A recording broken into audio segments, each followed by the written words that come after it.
I am Anil Kumar. Welcome to your YouTube channel.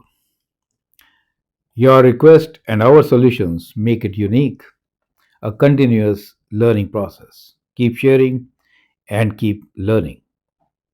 Here, in this video, we will understand how do we effectively use a formula to generate the numbers. In this case, we have a formula for nth term in a non-linear sequence.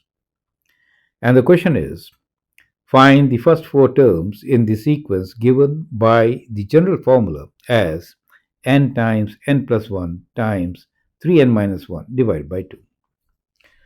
So let's understand few terms here. One is, what is the sequence? So in sequence we have different numbers which follow a pattern. So the formula here helps you to get each number, and it is called explicit formula, right? So this is also called explicit formula.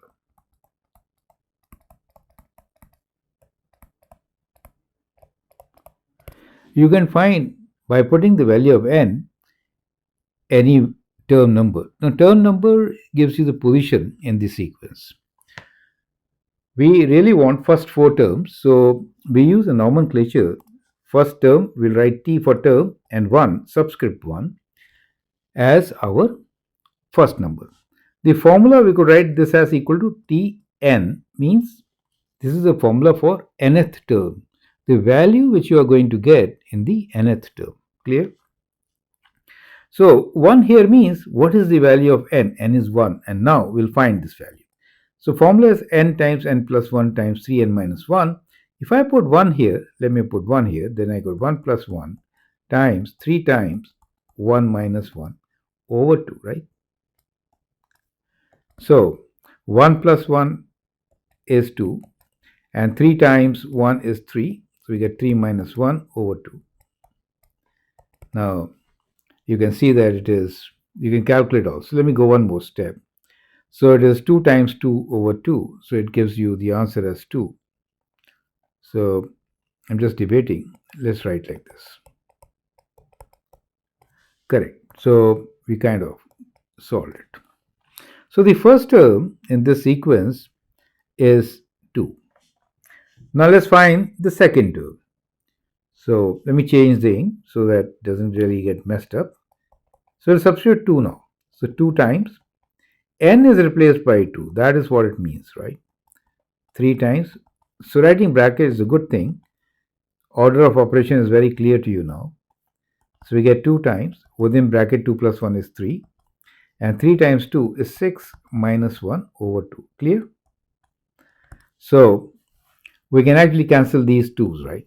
You can cancel at any stage. So we are left with 3 times 6 minus 1 as 5 and gives me 15. Perfect. Let's write down the third term. So n is 3. So 3 times 3 plus 1 times 3 times 3 minus 1 over 2, which is 3 times 3 plus 1 is 4, right? And 3 times 3, 9 minus 1 over 2. We can cancel. 2 goes 2 times. So it is 6, right? 6 times 8, which is 48. Now we can find the fourth term. Okay. So T4, I like you to find the fourth term. So it is, let me squeeze it in, 4 times 4 plus 1 times 3 times 4 minus 1 over 2. So you can cancel this 4 with 2, right? So we get 2 times 4 plus 1 is 5, within bracket 3 times 4 is 12. So we got a term 2 times 5, 10 times 11, which is 110. So the first four terms for this sequence are, let's write down on the top, which is to 15, 48, 110. See, the sequence actually goes on. You can find any number of terms using the formula given to you. Perfect. So with this example, you have understood how do we use a formula to generate the terms. In this series, we'll go further and do many questions related to sequences and series. I hope you'll enjoy this journey of learning. Feel free to write your comments, share your views. If you like and subscribe to my videos, that'd be great. Thanks for your valuable time and all the best.